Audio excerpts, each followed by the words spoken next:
नमस्कार, मैं डॉक्टर हेमलता शर्मा, सहायक आचार्य, संस्कृत राजकीय स्नातकोत्तर महाविद्यालय बयाना, बीए प्रथम वर्ष के पाठ्यक्रम में निर्धारित श्री भर्तृहरिकृत नीति शतकम का हम अध्ययन कर रहे हैं। पूर्व में हमने मूर्ख पद्धति और विद्वत पद्धति का अध्ययन किया था। आज हम मान शौर्य पद्धति के विषय में अध्ययन कर रहे हैं।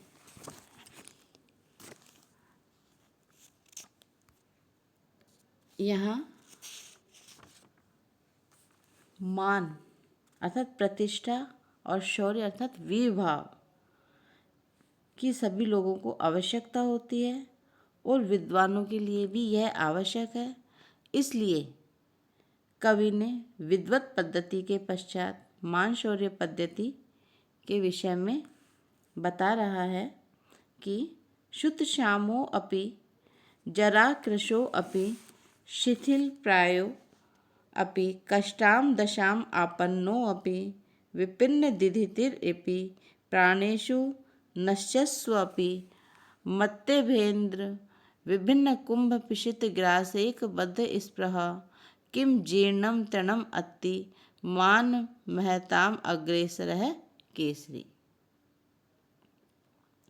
यहाँ कह रहे हैं कि शुद्ध श्यामों पे, शुद्ध अर्थात शुद्धा भूख से, श्याम अर्थात कृश भी, पीड़ित भी, भूख से पीड़ित होने पर भी, परेशान होने पर भी, जरा कृशोपि, जरा अर्थात वृद्धावस्था से, कृश कमजोर, दुर्बल, निर्बल होने पर भी, शिथिल प्रायो अपि, शिथिल अर्थात जिसके इंद्रियां क्षीण हो गई हैं, शक्ति विहीन हो गई हैं, प्रायोपि अक्सर प्राय भी, कष्टाम दशाम आपन्नोपि और कष्टकारी दशा को प्राप्त होने पर भी,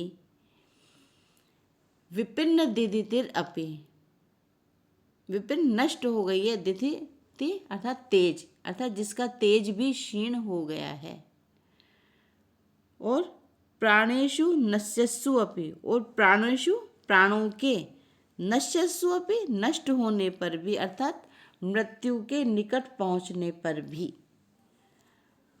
मत्त इभेन्द्र, मत्त अर्थात मदमस्त, इब कहते हैं हाथी को, तो मत्त इभेन्द्र अर्थात मदमस्त गजराज के हाथी के विभिन्न फाड़े गए कुंभ अर्थात गंड स्थल के, पिशित मांस के, ग्रास एक बद्ध है, ग्रास कहते हैं कोर को, यानी उसके एक घास को प्राप्त करने की स्पृहा, इच्छा करने वाला, लालसा करने वाला, किम क्या जीर्णम सूखी, तृणम घास को अति खाता है, मान महताम अग्रेसर है केसरी, अर्थात मान महताम गर्व से जो उन्नत जो प्राणी है या मान धनी प्राणी है, ऐसे अग्रेसर है, उनमें भी जो अग्रगणी है, केसरी सिंह। तो यहाँ सिंह के विषय में कहा है कि सिंह भूख से दुर्बल हो जाने पर भी और वृद्धावस्था को प्राप्त हो जाने पर भी वह कभी भी सूखी घास को नहीं खाता है। तो इस श्लोक के अंदर सिंह और स्वाभिमानी जो पुरुष है, उनका जो स्वभाव है उसके विषय में कहा है कि दोनों का स्वभाव एक जैसा ही होता है। सिंह चाहे भूखा ही मर जाए, लेकिन कभी भी वह सूखी घास को नहीं खाएगा। उसी प्रकार जो स्वाभिमानी पुरुष होता है, स्वाभिमानी व्यक्ति होता है, वह कभी भी नीच कर्मों को नहीं करेगा। तो यहाँ इस श्लोक के द्वारा कवि कहता है कि व्यक्ति को कभी भी निम्न कार्य नहीं करना चाहिए, उसे भी सिंह के समान स्वाभिमानी होना चाहिए। जिस प्रकार सिंह सूखी घास खाकर प्राण धारण नहीं करता है, वह तो मदमस्त हाथी के गंड स्थल के मांस को खाने का ही प्रयास करता है। उसी प्रकार स्वाभिमानी व्यक्ति को भी कभी किसी से मांगकर याचना करके नहीं खाना चाहिए, अपने स्वाभिमान को नहीं छोड़ना चाहिए। उसे सम्मान पूर्वक जीवन यापन करने के लिए हमेशा तत्पर होना चाहिए। इस श्लोक में शार्दूल विक्रीडित छंद है और अप्रस्तुत प्रशंसा अलंकार है। इसके पश्चात कवि दूसरे श्लोक में,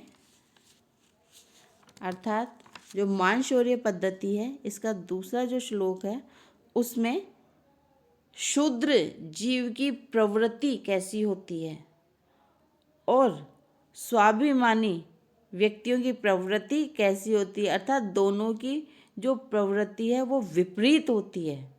शूद्र अर्थात जो नीच व्यक्ति है उसके प्रवृत्ति और स्वाभिमानी व्यक्ति की प्रवृत्ति को एक उदाहरण के द्वारा समझा रहे हैं। वह कह रहे हैं कि स्वल्प स्नायु वसावसेक मलिनम निर्मांसम अप्यस्थि गोः श्वा लब्ध्वा परितोषम एति न च तत्तस्य शुदा शान्तये सिंहो जम्बूकम अंकम आगतम अपि त्यक्त्वा निहन्ति द्वीपम सर्वः कृच्छगतोऽपि वाञ्छति जनः सत्वानुरूपम फलम। अर्थात सर्वत्र सभी जगह कृच्छगतोऽपि अर्थात संकट में पड़ा हुआ व्यक्ति भी, जनः व्यक्ति भी, वांछति चाहता है क्या, सत्वानुरूपम फलम, सत्वानुरूप अपनी शक्ति अपने सामर्थ्य के अनुरूप ही फल को चाहता है। उसको प्रस्तुत श्लोक के द्वारा समझाया है। कैसे? स्वल्प स्नायु, स्वल्प यानी बिल्कुल थोड़ी सी, स्नायु, स्नायु कहते हैं नस नाड़ी का आदि जो हमारे शरीर के अंदर होती है, और वसा अर्थात चर्बी से मलिनम, मलिन अवशेष मात्र यानी बहुत कम थोड़ी सी नस नाड़ी और चर्बी से लगी हुई मलिन गंदी, निर्मांसम अपि जो मांस से रहित है, ऐसी अस्थि हड्डी को, गो पशु अथवा बैल आदि की हड्डी को, श्वा कुत्ता लब्ध्वा प्राप्त करके, कुत्ता उस हड्डी को प्राप्त करके परितोषमेति संतुष्ट हो जाता है। न च तत्तस्य, न नहीं च और तत् उसकी, तस्य उससे, शुदा शांत भूख शांत होती है। अर्थात जो कुत्ता है वह एक हड्डी को प्राप्त करके जिसमें थोड़ी सी कोई नस नाड़ी आदि या थोड़ी सी कोई चर्बी आदि से वह मलिन होगी, उसमें मांस नहीं लगा हुआ, लेकिन उसको प्राप्त करके भी वह उसको खाने का प्रयास करता रहता है, जबकि उससे उसकी भूख शांत नहीं होती है। सिंहो जम्बुकम अंकम आगतम अपि, और जो सिंह शेर है, जम्बू कहते हैं गीदड़ को, अंकम आगतम अपि, अंक अर्थात गोद में आ जाने पर भी, अर्थात समीप या पास आ जाने पर भी, त्यक्त्वा उसको त्याग करके, उसको छोड़ करके, निहंती मारता है, द्वीपम हाथी को, अर्थात दूर में स्थित जो हाथी है, दूर हाथी जो दिखाई दे रहा है उसको मारने का प्रयास करता है, और पास में आए हुए जो गीदड़ है उसको वह परित्याग कर देता है। तो यहाँ कुत्ते और सिंह से स्वाभिमानी और नीच व्यक्ति की तुलना की गई है, अर्थात नीच व्यक्ति तो कुत्ते के समान होता है और जो स्वाभिमानी व्यक्ति होता है वह सिंह के समान होता है। तो जैसे कुत्ता अपने बलानुरूप उस हड्डी को प्राप्त करके संतुष्ट हो जाता है, ऐसे जो निम्न व्यक्ति होता है वह भी क्या करता है कि वह दूसरों की चापलूसी आदि करके ही अपना जीवन धारण करता है। अर्थात कुत्ते के समान नीच व्यक्ति या नीच कोटि का जो व्यक्ति है तुच्छ वस्तु से ही संतुष्ट हो जाता है। जैसे कुत्ता उस हड्डी को प्राप्त कर अपनी भूख मिटाने के लिए,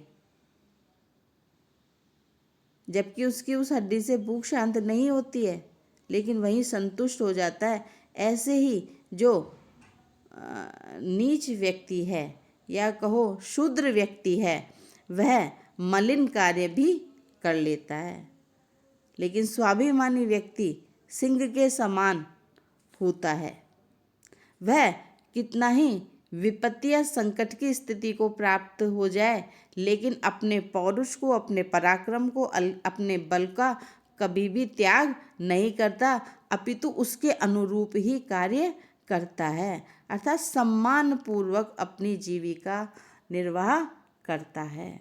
तो इसलिए इस श्लोक के द्वारा समझाया गया है कि व्यक्ति को कभी भी शूद्र व्यक्ति के अनुसार कार्य नहीं करना चाहिए। शूद्र व्यक्ति जिस प्रकार से कुत्ते के समान दूषित कर्म करता है, यानी मांस आदि को खाता है और मांस आदि से रहित उस हड्डी के पीछे पड़ा रहता है, ऐसे शूद्र व्यक्ति दूसरे जो धनी व्यक्ति है उनके पीछे पड़े होकर के और न अपना जीवन यापन करते हैं, ऐसे नहीं, स्वाभिमान व्यक्ति की तरह अपना जीवन यापन करना चाहिए। इसके पश्चात इस 24वें श्लोक में कवि शूद्र और स्वाभिमानी व्यक्तियों के प्रकृति में जो अंतर है उसको बता रहा है। क्या? लांगुल चालनम अधश्चरणावपातम भूमौ निपत्य वदनोदर दर्शनम च श्वापिंडदस्य कुरुते गज पुंगवस्तु धीरम विलोकयति चाटुशतैश्च भुंक्ते। लांगुल चालनम, लांगुल कहते हैं पूंछ को, चालनम हिलाना, अर्थात पूंछ को हिलाता है। अधश्चरणावपातम, अध नीचे जमीन पे, चरणावपातम अर्थात चरणों में, अवपातम गिर जाता है। भूमौ निपत्य, भूमि पर गिर करके, वदन उदर दर्शनम, वदन मुख को और उदर पेट को दर्शन दिखाता है। श्वा कुत्ता, पिंड दस्य जो उसको पिंड अर्थात रोटी का टुकड़ा देते हैं, ऐसे कुरुते करता है उसके सामने। लेकिन गज पुंग वस्तु, लेकिन जो श्रेष्ठ हाथी है, हाथियों में जो श्रेष्ठ है अर्थात जो गजराज है, धीरम धैर्य पूर्वक विलोक्यति देखता है, चाटु शतैश्च और शतै सैकड़ों बार, अनेकों बार उसको पुचकारने पर, प्रिय वचनों से उसके आगे अनुनय विनय करने पर भूंगते वह खाता है। तो स्वाभिमानी व्यक्तियों का जो प्रकृति है वह भी इसी प्रकार की होती है कि वह सिंह गजराज के समान चापलूसी नहीं करते हैं और स्वाभिमानी पूर्वक रहते हैं, गंभीर रहते हैं। तो यहाँ इस श्लोक में बताया गया है कि कुत्ते का जो उदाहरण दिया उसमें नीच व्यक्ति के स्वभाव को बताया है कि जैसे कुत्ता भोजन देने वाले या टुकड़ा डालने वाले, रोटी देने वाले व्यक्ति के आगे दूम हिलाता, अपनी पूंछ हिलाता रहता है, उसके पैरों में लोटपोट हो जाता है और पीठ के बल लेट करके अपना मुंह और पेट उसे दिखाता है, उसी प्रकार जो नीच व्यक्ति है अपने पेट के खातिर दूसरों की चापलूसी करते रहते हैं, उनकी फटकार गाली गलौज सुनते रहते हैं, लेकिन उनके वहीं पड़े रहते हैं। जबकि स्वाभिमानी व उत्तम प्रकृति के लोग जो होते हैं